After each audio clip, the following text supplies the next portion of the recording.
Hello, this is Karen Palazak of Quiet Mountain Wellness, and today I am continuing the reading of the book, It's Time for a U-Turn. In today's installment, I'll be reading chapters 5 and chapter 6, the self-honoring choice and the self-diminishing choice. So before I begin, I'll start with our contemplation statement for chapter 5, the self-honoring choice. And that is, self-honor is the engine of sovereignty. Self-honor is the engine of sovereignty. And take a few more moments here if you'd like to stop the recording and just hold that statement in your inner space.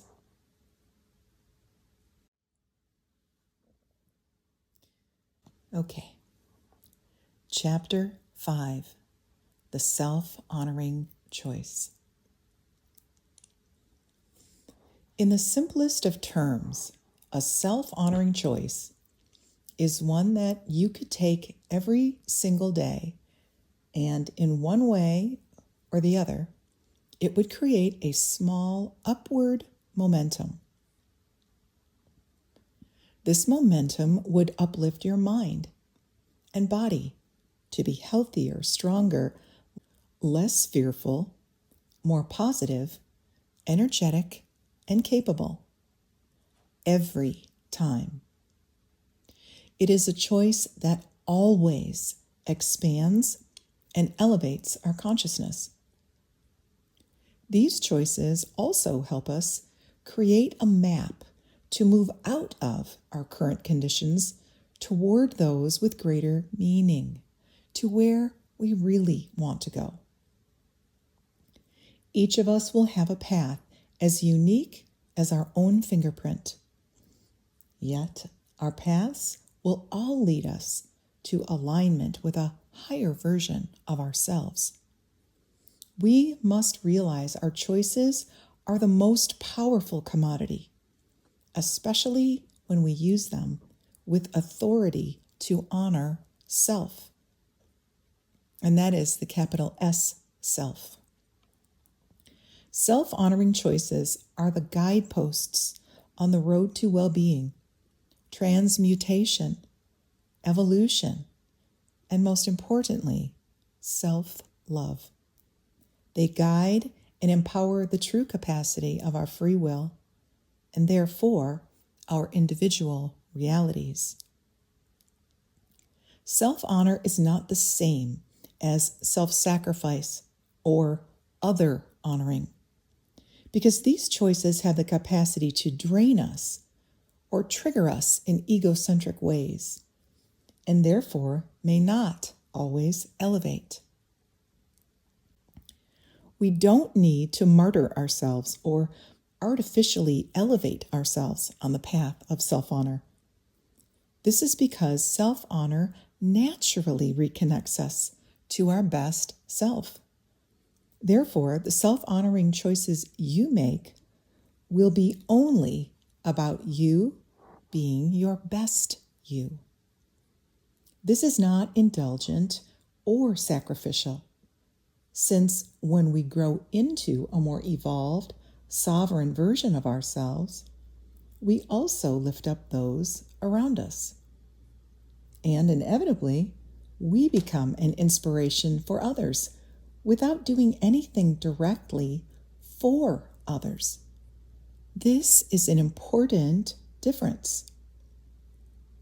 We lift others up when we live into our own fullness even more than if we intentionally try to pull someone up when we ourselves are empty. Self-honoring choices carry a rising and supportive energy that also ushers in a feeling of peace and alignment. You will begin to feel positive energy building when you begin developing your choices from a place of honor consciousness. Each time you consciously choose with self-honor and go within, you bring awareness to this moment, now, and are momentarily free from the past and the future. So ask, listen, and trust what you are guided to choose, and you will touch the deep intelligence within you. We all know that lovely feeling when we're 100% sure we have done the right thing.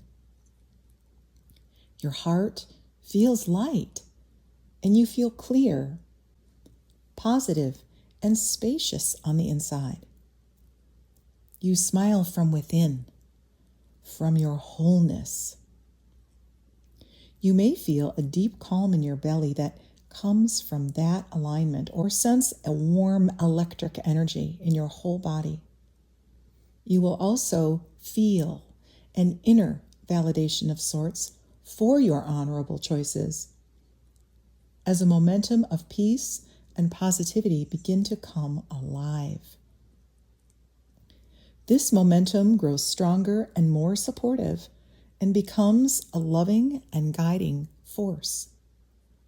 When you willingly and consistently walk the path of self-honor through active, conscious choice, you create a method to return to the deeper parts of who you are, clearly a more beneficial term, and experience alignment with your unseen power.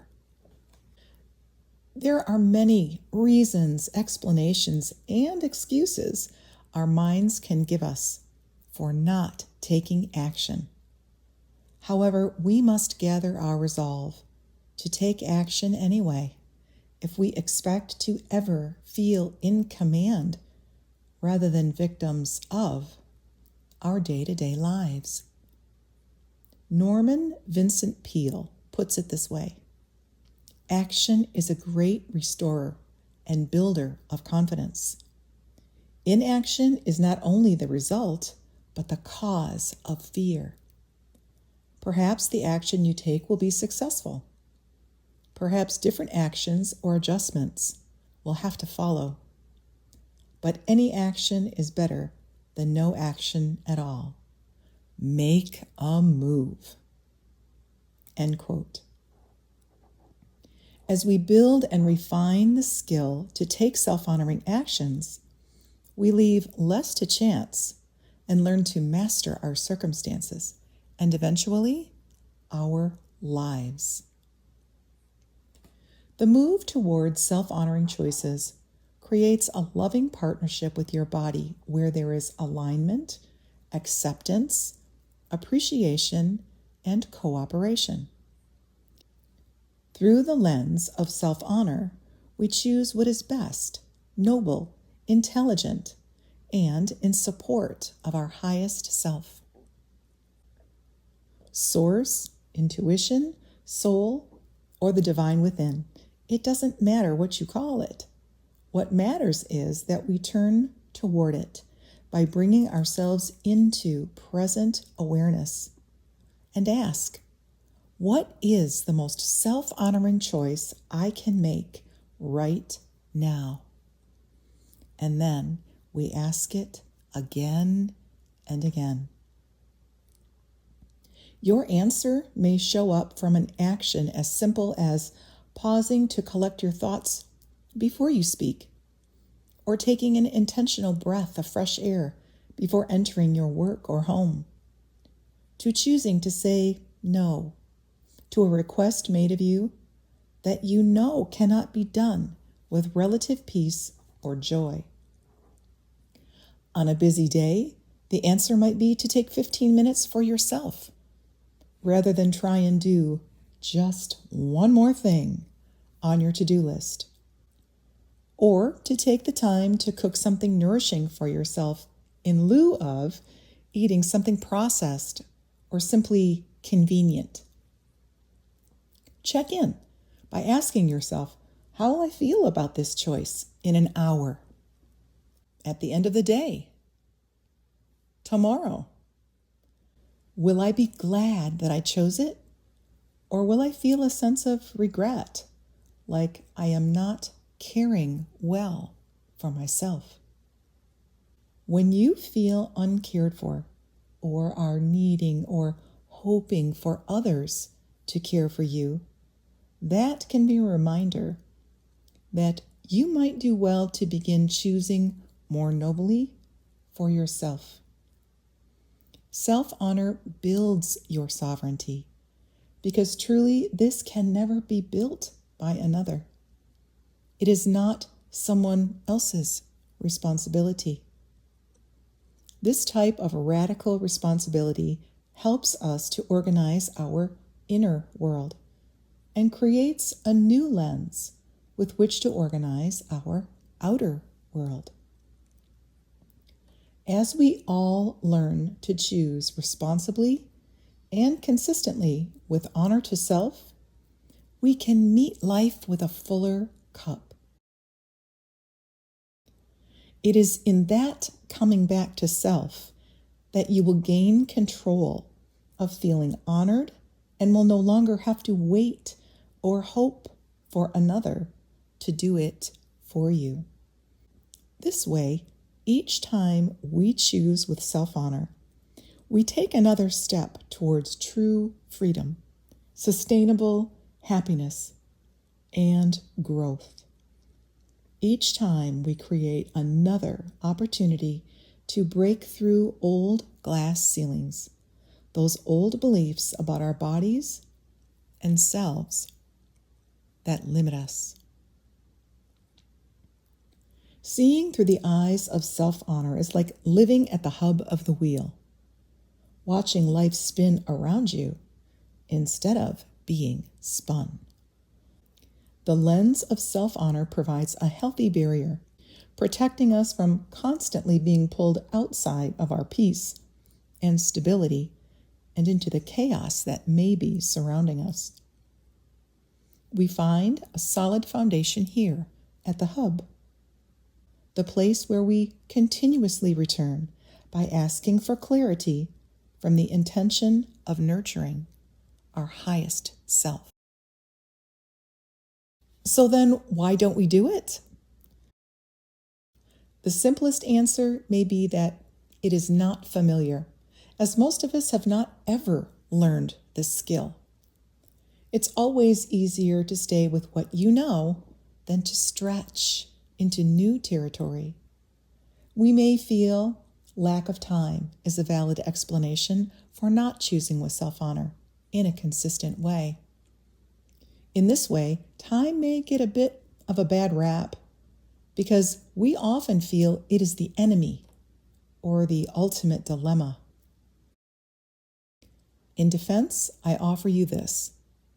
Time is a construct in our minds that lives within the timeless.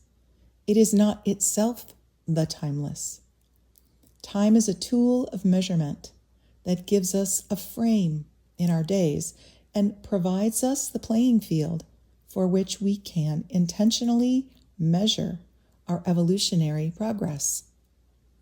Here's a thought to contemplate the next time you depend on time to measure yourself and feel pushed and stressed by the lack of it. We can certainly measure our effectiveness or our efficiency by time, but can we measure how loving we are by time?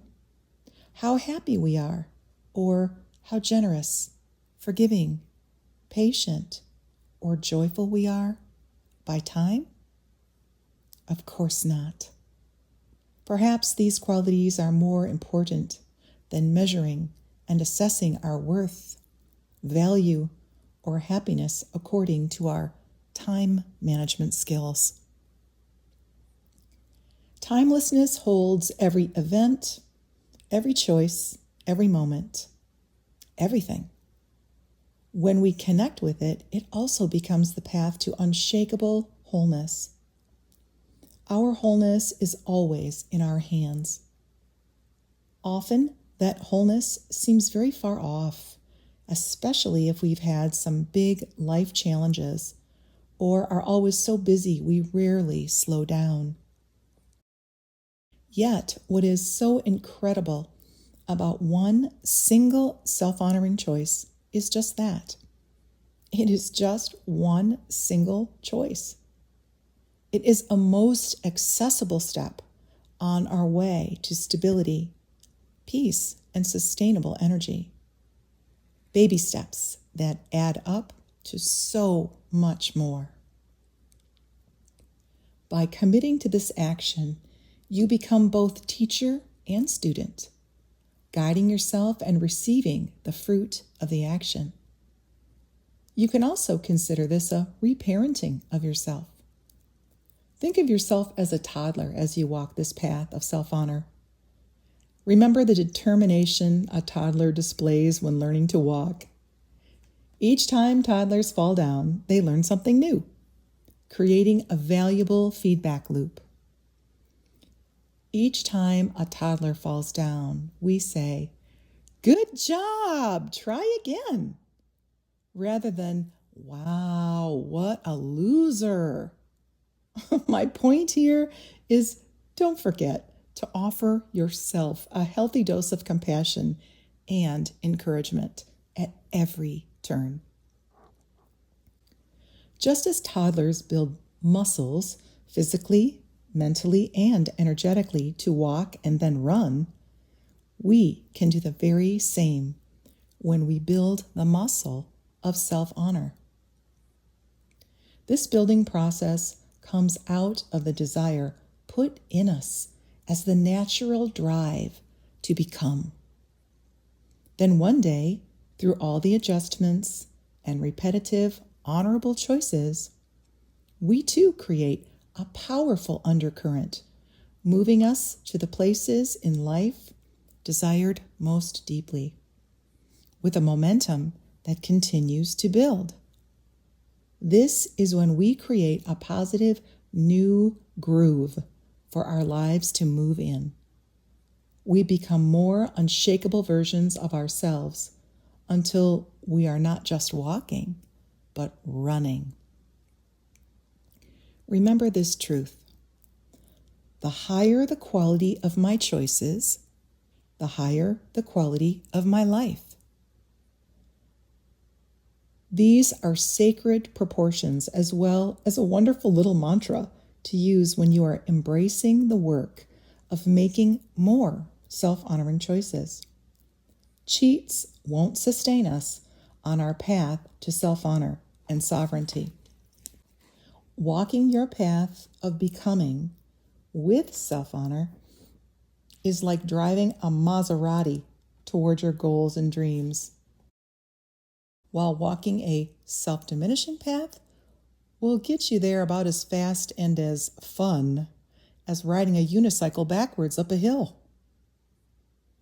In the words of Peter Drucker, there is the risk you cannot afford to take, and there is the risk you cannot afford not to take. What you will find as you endeavor for more self-honoring choices is that with each new day, you will become incrementally more able to say goodbye to the days of feeling exhausted by the stressful speed of life. You will become more responsible to establish sustainable peace, vitality, and energy, regardless of the circumstances. This releases the resources of providence, energy, positivity, and synchronicity, propelling you up that rising spiral. Aligning honorably provides a true spirit of cooperation and healing, and quickly becomes a joy-filled quest. This environment also brings us to a most pivotal understanding of the power of the self-honoring choice. It is this: when we are not choosing with self-honor, we are choosing from a less than full cup each time we make a choice. This leaves us wanting. It is as if we are, by choosing self-diminishment, training ourselves to be in a perpetual state of want. And this then becomes our norm. Thankfully, when we begin creating momentum by training ourselves to choose with self-honor, we end up learning to live in a perpetual state of receiving. This is when your gratitude soars and your life feels like it is always for you. Stack up enough self-honoring choices, and your cooperation with your own evolution becomes like the green shoot that pushes up through concrete. Unstoppable.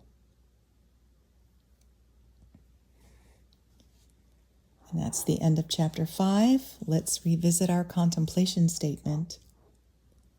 Self-honor is the engine of sovereignty. Self-honor is the engine of sovereignty. Feel free to stop the recording and just enjoy that contemplation statement more if you would like.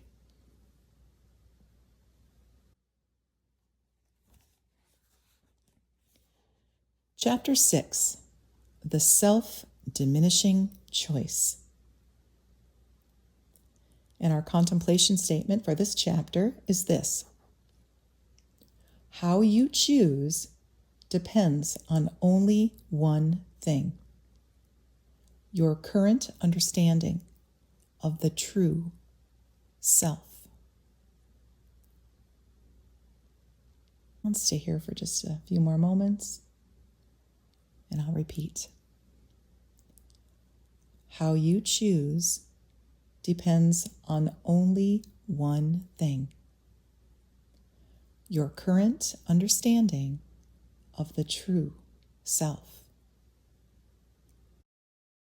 Feel free to stop the recording if you'd like to stay here longer.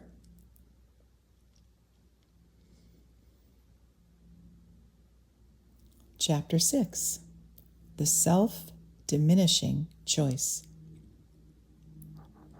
A self-diminishing choice is one that will turn you away from your deepest intelligence and generally runs parallel to the ego mind or subconscious mind rather than higher mind. For the sake of similarity, we will also include in this category the self-indulgent and self-sacrificing choices. And at the end of this negative spectrum, the self-destructive choice. These choices actually drain energy and, if made with regularity, make life seem harder, pushing earnest goals further away, making us feel less confident and peaceful, and more at the mercy of the flurry of life. In those moments when we make the diminishing choice, we neglect to realize the only way to secure our wellness, peace, and energy, which is always in a dynamic state of equilibrium, is by attending to it in the moments of all our days. Even so, there are times when we choose them knowing full well they are not serving our highest good. Those of you who love risk may be exercising that desire to experience greater extremes in life experience through one of the types of self-diminishing choices. Perhaps you satisfy your desire for risk by doing extreme exercise, extreme sports, extreme dieting, or fasting. You may align yourself in extreme relationships that are risky, or use substances to create altered states that you are not able to create in your life through more self-honoring options. You may be in a bit of self-denial that these choices you are making could actually harm you. Self-diminishing choices are often ones that we make a bit hastily or that erupt from old or unhealthy unconscious patterns when triggered. We often choose them when we feel pushed, stressed, doubtful, or fearful. Here's an example. Some of us have difficulties when gathering with family over the holidays. We often eat, drink, or act in ways that are not our norm. Family relationships can often be a hotbed of triggers. Often, these are feelings that are not outwardly expressed. They are held in. And the result of that holding can trigger a delayed reaction. The resulting reaction pushes us into more extreme responses that may end up later being forced on the self through self-destructive thoughts or actions. Alternatively, that destructive energy can be put on someone else. In the latter case, that energy becomes self-indulgently put on the other. The result can leave those involved feeling separated, angry, sad, isolated, and ultimately depleted. What stress is often showing us is nothing more than our attachments, our old habits and patterns, and the limitations of our thinking minds. Perhaps you have found yourself pouring a glass of wine without really even remembering you did it, or eating ice cream out of the container, or at the checkout with a pile of new clothes, resulting from a sudden urge for some retail therapy.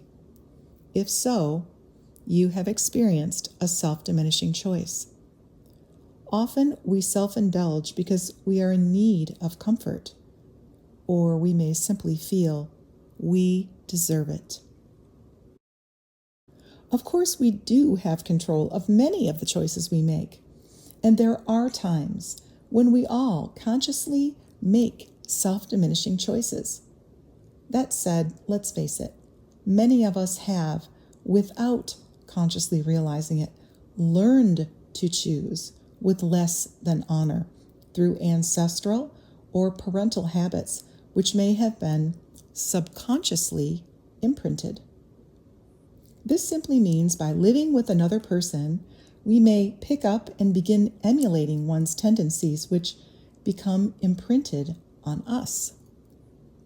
We may do this without consciously choosing to enact these behaviors or habits. It is a form of mirroring. It can be seen in things like smoking, drinking, or eating unhealthy foods at certain times or in certain places. These are the instances we make unconscious, self-diminishing choices, not fully realizing why we do what we do, or why we respond to or are triggered by certain sets of circumstances. A good question to ask yourself might be, do I own these habits, or did they belong to someone else and were just deposited by the osmosis of growing up in the same space as another person? Let me share with you a couple of examples from my own life. As a child, I remember my dad always ate something after dinner while watching TV. Every night, like clockwork, whether it was chips, nuts, popcorn, you name it. He also loved to watch comedians like Milton Berle, Jonathan Winters, Johnny Carson, and the like. Laughing with my dad, snacking, and connecting was positively imprinted on me. It all went together because it was the ritual. Yet, embedded in the laughter and fun of that ritual was an unhealthy habit, and ultimately a self-diminishing choice. This is an example of a self-diminishing choice that is masked by temporary or sensory enjoyment. While Dad was relaxing, Mother, on the other hand, seemed to be in perpetual motion with work cooking and cleaning. As a child, it seemed to me she was busy all the time and rarely took time for herself to relax. As an adult, I realized how disciplined she was and how very hard she worked, but also how this made her less able to relax, enjoy, and engage in relationships.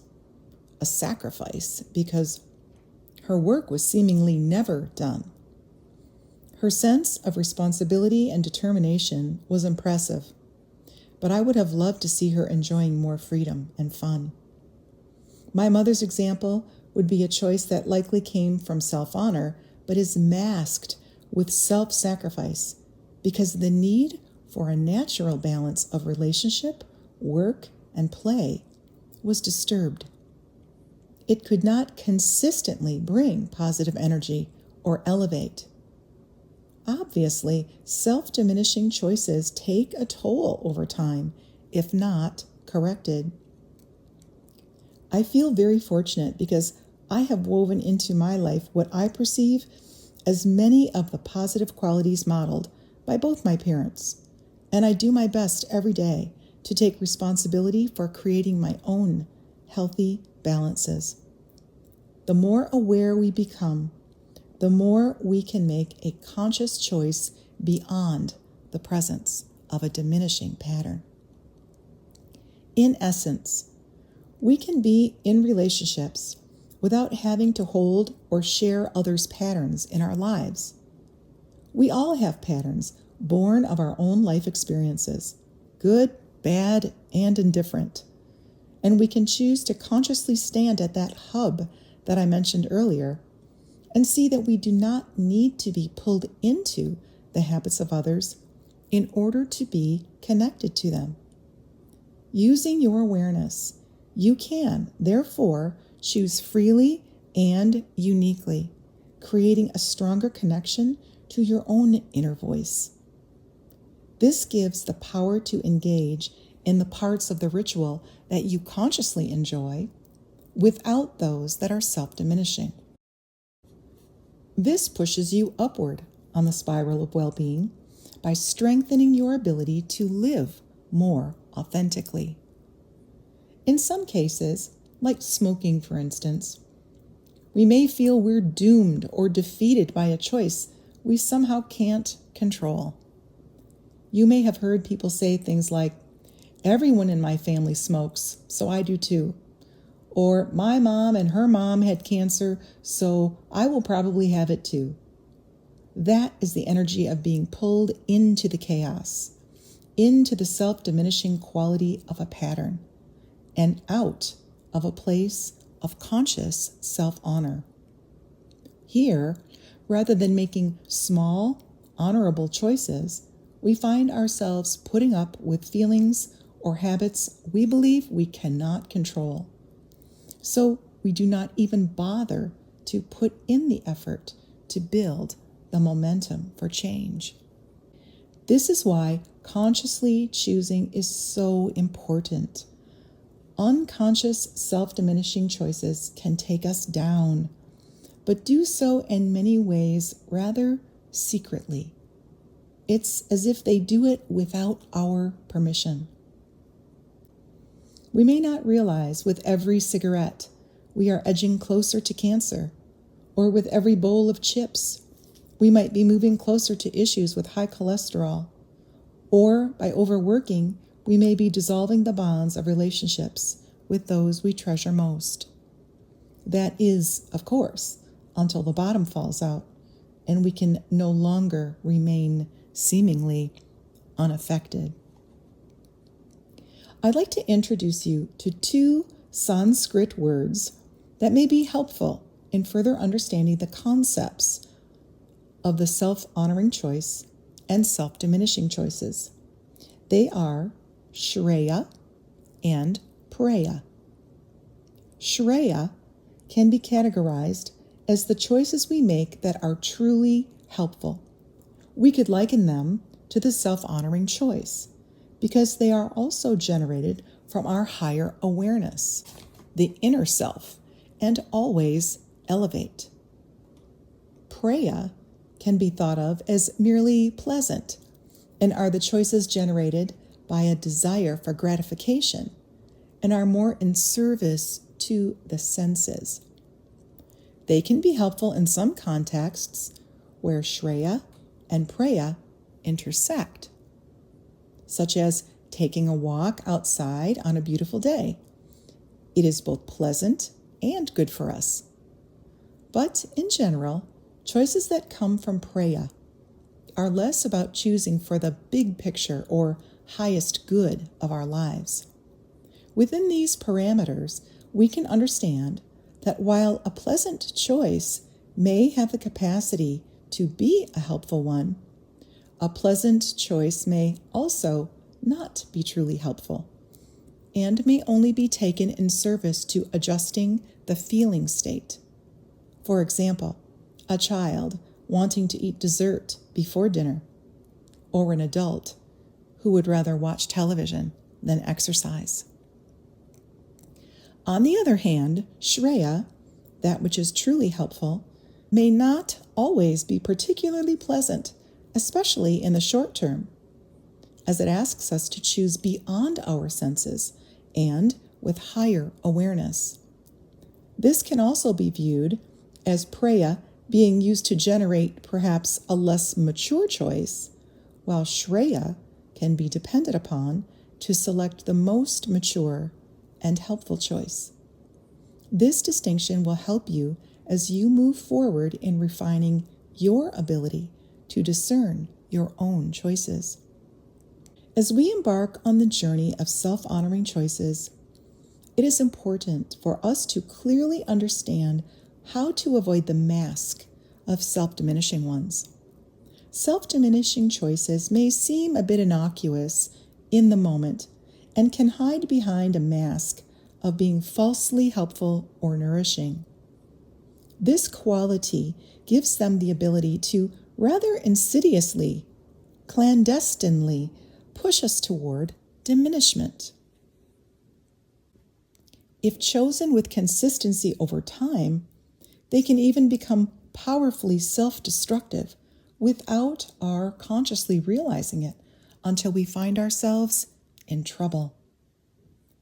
Ultimately, self-diminishing choices take us away from our authenticity and disempower. They do not carry the uplifting energy of the self-honoring choice, though they are likely more seductive. They might promise a sense of quick fulfillment via the senses, yet the after effects generally make us feel even emptier than before. There is a sadness that we may experience too, yet not always openly acknowledge.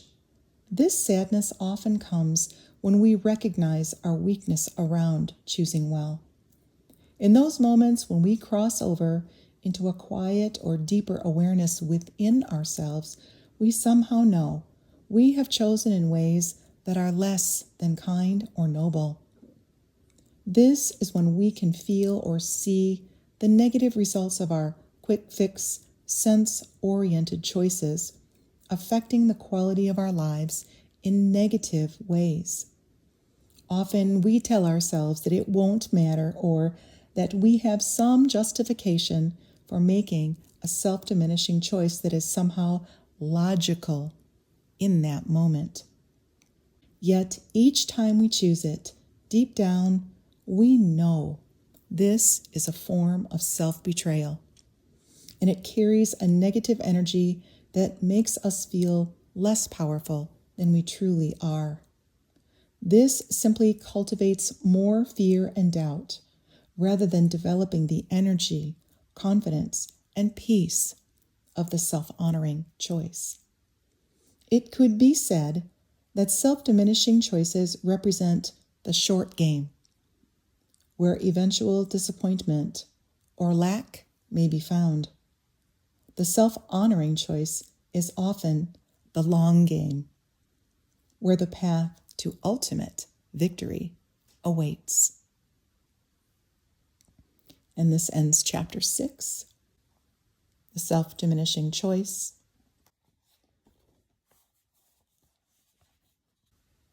And now we'll review the contemplation statement.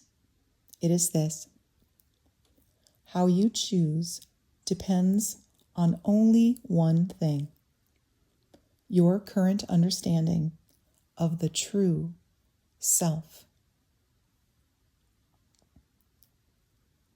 How you choose depends on only one thing: your current understanding of the true self. Feel free to stop the recording and stay in the space of that statement if you desire.